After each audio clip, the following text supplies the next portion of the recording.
Eto na pala yung mga stepin na bibili namin para sa aming program, no? Para sa mga AITA. At yan, babayaran na namin. Nakita nyo, yan yung mga bariyang na ipon ng 1,000 taon.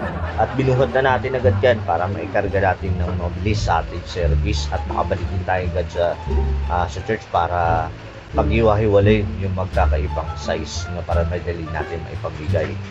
Dahil sasamahan pa natin yan ng mga laruan at mga damit. So, ayan, pagdating natin sa church, agad na natin inilabas yung mga nabili natin stepin. At meron tong 100 mahigit na tsinelas, no, para sa ating mga AITA at yung mga laruan. Ayan, medyo yung iba marami pero nililis lang, binababad mo na sa tubig, pinakukulaan lang ng ilang oras para lumambot. At yan, makikita natin, binabalot na ang stepin, no? Siyempre, titignan natin yan, maayos, no? At magkapares, no? Sa mga size, binubukod natin yan, nilalagay natin sa plastic.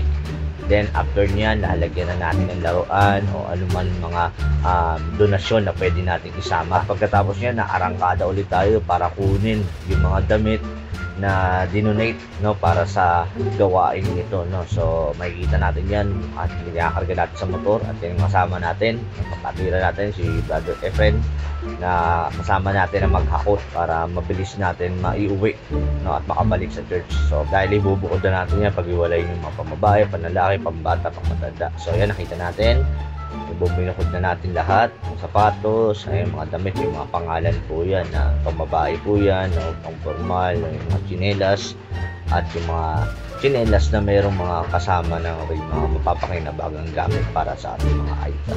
So yan, nakikita natin ilang klase po yan. Salamat po sa mga nag-donate, naggamot ng tulong para makatulong sa ganitong gawain. At pagdating ng madaling araw, 3 AM, nagsimula na kami magkarga ng basura po yan, basura. No, nagkarga ng mga gamit sa likod po, mga basura po yan. At alas 3 pasado na ng madaling araw kami nakaalis ng Nabotas.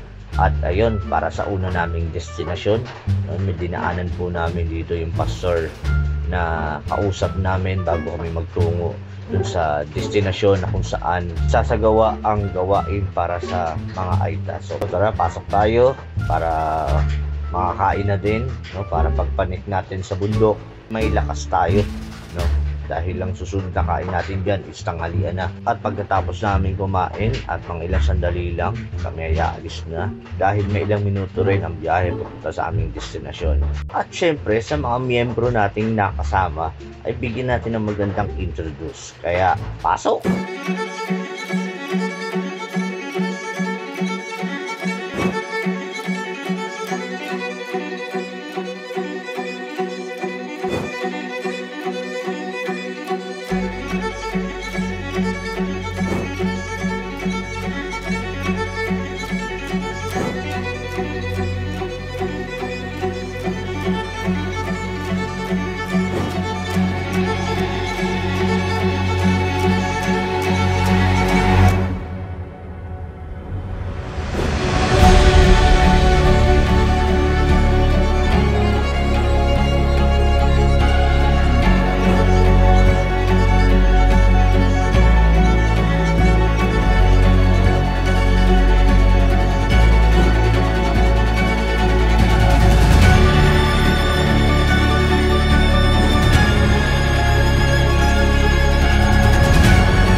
At para sa pagpapatuloy ng ating paglalakbay, ayan, nandito tayo, lubak-lubak ang daanan at syempre meron din naman patag.